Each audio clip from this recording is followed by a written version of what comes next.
Hey everybody, What up, y'all? welcome back to the Mike and Mike Show. So, fun times. It's Thursday night.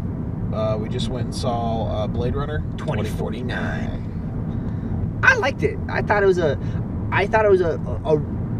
besides a couple plot holes, which of course you're always gonna find in every movie because you're a dick.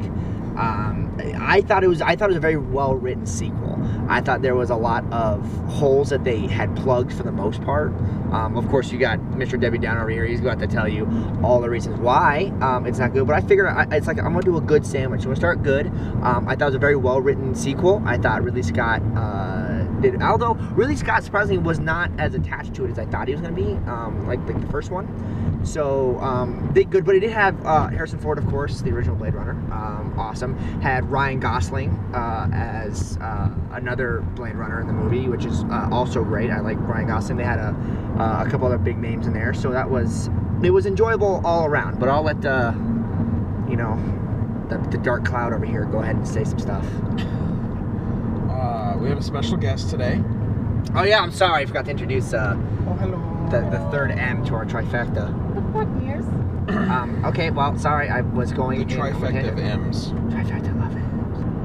Mac and Megan. Mighty Morphin Megan Mears. Oh yeah, money for Mega Mears. That's who I am. So we actually kind of pseudo binge watched. We watched the first one before we went and saw this one, just so that like it was fresh. And it was fluid, yeah. Like straight up fluid. Like I highly suggest watching the first one and then going and watching this one because it rolls together. Actually, a lot. They put a lot more of the first one in there than I thought they were going to. Yeah, like a ton of the first one. If you don't really remember the first one, you have to watch it before you see this. Otherwise, you're going to be straight up lost. Yeah, That is one thing about this movie. If you don't see the first one, it's done. you have no idea what's going on. The movie would basically be a waste of time on you. Oh yeah, essentially. But all in all, overall, I would say it was a good movie. It was well done. There were a couple of plot holes Oh, here we go. with the movie. So in the Spoilers. Yeah, spoilers. So in the first movie, it's talking about the Nexus 6 models. Well, they put in a built-in fail-safe for them. Yeah, but the Nexus 6 models went kind of crazy though. Well, they gave them the 4-year Yes. lifespan. Yeah. The cover for that. So if there was anything wrong with them, if they could feel it and they basically give them that range of emotion, like hate, envy, anger, is the kind Along of with things, like happiness, sadness, yeah, depression. all is that. where they were kind of throwing everything. So kind of where I don't know, how do you feel about the they didn't really explain like Nexus 7. They didn't really explain the Nexus 7, Nexus 8, and I feel like they did it on purpose for a second movie, but what I think they're kind of anticipating is for us to think that the Nexus 8 were just like the Nexus 6, except the fact that they didn't have an age limit. I think that's kind of where the correlation came between, and I think they didn't have an age limit because they were still trying to experiment how they were able to make them obey. Because they basically, what they did is instead of giving a fail-safe of just an age limit, they were just basically forcing them to obey everything that they were saying. And then which kind of ties into the birth thing. I think I was not going to stop. Which kind of ties into the birth thing. There is a baby between Harrison Ford and Rachel, who of course was a replicant. And they actually had a baby, and so. However, they maybe have hinted at it that maybe she was a Nexus 7. The reason why I say that is the Nexus 6 generation can only live for 4 years. She was apparently a prototype that could procreate. Who, Rachel? Yeah. Yeah, that's right. She was the Nexus 7. She was probably the Nexus 7. Yeah, which they don't actually technically say, but it is a plausibility. I wouldn't doubt that's how they went, the route that they're going to take, though. Yeah. So, but they say that, that they were being hunted, that kind of thing was something that Harrison Ford said. So maybe like anything that was associated with that Well, but it may have hinted closer to the fact that also she may have been the one and only prototype because she was living with the Tyrell or whatever. Yeah. Was it the Tyrell Corporation president? Yeah, exactly. Yeah. She was because he said she was. He did say she was a prototype. So assuming she's the only one. However, they do like this whole theory where Jared Leto is talking with Harrison Ford, in regards to who says that this whole thing wasn't planned to be that way when you saw her, to become completely infatuated with her, and that you would love her at first sight. Which I didn't understand because I didn't. But he didn't. In the movie, exactly. He was like totally put off by her. Exactly. First. Like she was annoying, and then she kept like following him, and it's like she saved him at one time from the dude. So when she was like, "Oh, would you come after me?" He's like, "Well, I owe you one." That's where it came down to. Then he was drinking a shit ton, and then they slept together. They slept together. Which and that didn't make any sense to me, and I didn't. That part actually kind of bothered me, and I don't know why they stuck that part in there. I'm assuming they're going to try and add something to that if they do make a third movie, but that pseudo rape scene. Yeah, they're gonna involve that somehow, like something like I maybe if he's saying that crap, which I don't believe is true. I didn't like Jared Leto's character. I get the reason why for the Wallace Company, right? And I totally get the reason why they had to stick in the movie. But as his character, I don't think he was necessary. I feel well. What the hell are you? Oh, what? Okay. It's a right turn lane. I don't understand what's happening. Sorry, people are dumb. What was like always, every time we go driving, I don't get it. Some kind of stupid shit goes down. I mean, it's just minor stupid shit too, but it's shit that pisses you off. Anyway. By the way, we're also both wearing. Oh yeah, I'm not gonna unzip because I'm driving. Yeah, he's driving, but that's the shirt I'm wearing. This is a shirt. I know it's kind of difficult to see, but it's the Wallace Corporation logo shirt for Blade Runner. Came in a loot crate. It's fun kind of loot crate. But back to it. In regards to the story, I think they needed the company because they wanted to experiment on that daughter so that that way they could. I don't know, almost. Well, he said he wanted millions of children, but there's not enough. And what it is that he wants to be able to travel the stars. Exactly. Is the reference he made. So basically, there's not enough people. And he basically wants his own race that he can control that can have babies, and then he can just send them off to wherever to explore. Which I understand that. I mean, that's an evil thing. I just don't. I don't know. I thought maybe more of the interaction between Harrison and Leto's character. I didn't think was so much necessary. Yeah, I mean, at the same time, they brought him in for like a real short period of time. They were like, hey, here's Jared Leto. He can hook up little USBs. I mean, they opened that thing. There was like a shit ton, but they were all in a different language. You couldn't understand what they all said. Yeah, exactly. And then the one she picked up, which was out of the middle of the box. Yeah, the white one. He clipped on it, and then he could control these little tiny camera things that allows him to see. Or their move. I don't know how that whole thing worked. And then it didn't explain why he's blind.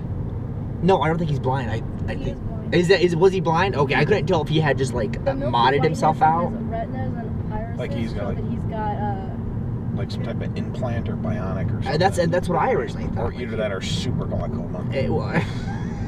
He needs super weak for his super glaucoma. No, I don't know. All in all, I thought it was a good, almost a well-written sequel. I did. There's just those small things, plot holes. But I wonder. And that's what I catch on to is those little things, because I look at, especially since watching the first one right before going into watching this one, you're literally watching. You're like, all right, where's the fluid of the storyline? Where's everything kind of? Which the fluidity of the storyline actually flowed really well. I thought. What was weird though so the other thing was that prostitute replicant chick that came and put the tracker in there. So she was sent by that other chick. How the hell did she even know just to put a tracker in there? One, how did they know they were searching for what's her name? Was it because they? Well, no, because she said I thought you had liked her, so I contacted her. So she was the one that computer hologram chick was the one who had initially contacted the prostitute. But if you remember, towards the beginning of the movie, that lady with the one eye tells her and the other two prostitutes, say, "See that guy in the green jacket? Go find out what he knows." Right. So she obviously knew who he was to begin with. I think they were looking for the right chance to put a tracker in his jacket to make sure, because they probably knew he was going to go after Harrison Ford's character. At the same time, it seemed like the captain chick. Why the fuck did she have to die? What purpose was there? Like, shows up, where is he? She was more mad at the fact that she thought that the baby had died, and that replicant, crazy strong replicant lady who fucking broke a dude's spine by just doing this on the back of his neck was absolutely insane, by the way. I think she was, because remember, she heard her, she was like, who are you to choose what we do, you know. Right. So she was more mad at the fact that there was no baby. So I think it was the fact that she just killed her just out of pure anger, I think, and I actually didn't really see a reason for. It's Robin Wright. Yeah. Is the captain. For those of you that don't know, it's Jenny from Forrest Gump. But at the same, what was her purpose there? And that's my movie? point. Like, and she wasn't a friend with them or anything like that. She was just a facilitator, and she really was the only. They put her there as like a Deus Ex Machina, like, okay, well, we know that you're fucked up and your baseline is off, your emotional. Well, they put her there because she was like, hey, you need to go and find this baby. But that was really her pivotal point of the entire movie. I know. Her character's called what's called a mechanical, which is it's something that is very minor that you use to kind of move the story along. I don't know why they killed her. I feel like they could have just been like, have her like, you need to go find this baby, and you go find her right now. Do it, bitch, or I'm gonna kill you. And then like that be her entire. Do it, bitch. Yeah, exactly. Like, do it, bitch. Like I feel like that could have been her entire scene of the movie, and it'd have been just fine. The movie still would have just gone just fine. I felt like the death scene was although albeit cool, I feel like it was a little unnecessary. But How about you? What'd you think? I don't care about her. I thought the movie was good. In regards to the captain's dying, I think she knew that Joe, as the character, had lied about the child. And that she probably knew Was trying to cover for him because she said that his next test was in 48 hours, and he can get her out of the station. She can get him out of the station alive, but after that, he's on his own. That to me says she knew he screwed up, or she knew he found something, and he's not telling her. Well, they kind of hinted at like the pseudo relationship kind of thing, because at one point she looks down at the bottle of the alcohol that she's drinking. And she's like, so if I finish that, what do you think will happen? And it was like that pseudo awkward, like she was expecting. What happens if I finish that? Yeah. Like, hey, are we gonna do something? Blah blah blah. It was like she was looking for that like pseudo human connection with him. Yeah, the problem, he's a replicant though. I mean, they can't. I don't know. And that's the other thing that they didn't quite explain is, were they still feeling emotions? He was obviously feeling. I mean, look. Remember the part where he's remembering? Yeah, he was remembering, and he got angry. But he was feeling her memory and her emotion. He wasn't feeling his own emotion. He wasn't developing his own emotion. Well, that's his memory. That's what they said in the first movie. Is that what it does? Is it allows them an imprint or a base for their emotions to breed on. Yes, exactly. So, but they didn't really go into that. They didn't really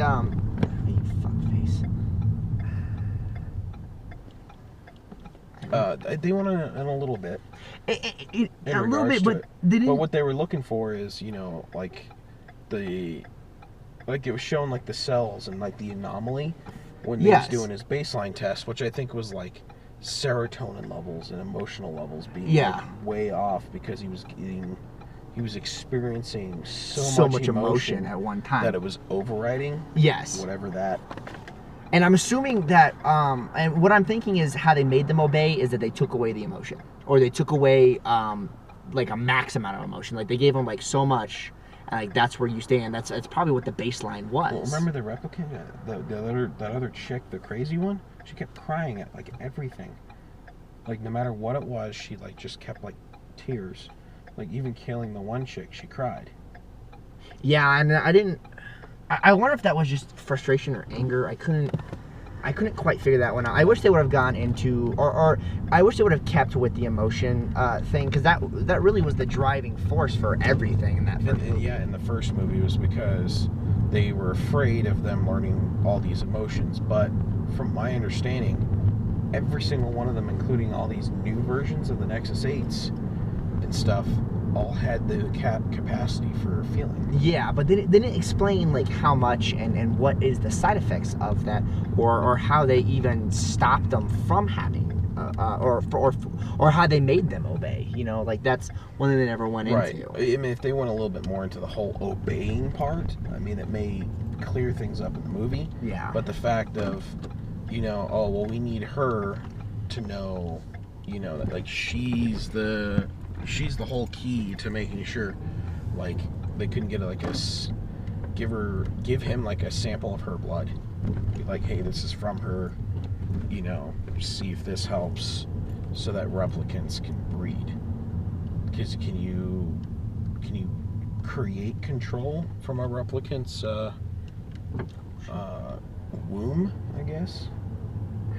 Would you be able to see? And that's because you're not genetically altering them like that. You're literally like going, well, hey, this is what we have to work with, you know, impregnate the replicant baby, or the replicant with a baby, and then the baby's born. It's not like unless the genetic code that's being put into the mother is manipulated, then I guess that would make sense. Yeah, and it could to an extent, but they never really went into detail about how or how even the science of the baby being born from a replicant even happened. Right. Well, also I mean, the whole reproduction thing is what they were talking about. But there's also the other thing, Jared Leto's part in the whole system. So if he's like this evil bad guy, he didn't really give out any orders in regards to. No, he was really. I mean, he was a hidden hand, really, in the whole movie. Hidden hand. He was driving the movie, but he was like, "Oh, I need you to find that child." But then she, like, the replicant chick was like following orders by like fucking murdering everyone. Yeah, she murdered everyone she met, just everyone, just like outright, like you're dead, and snapped their neck. And then like Decker, of all things, I expected a little bit more storyline with him.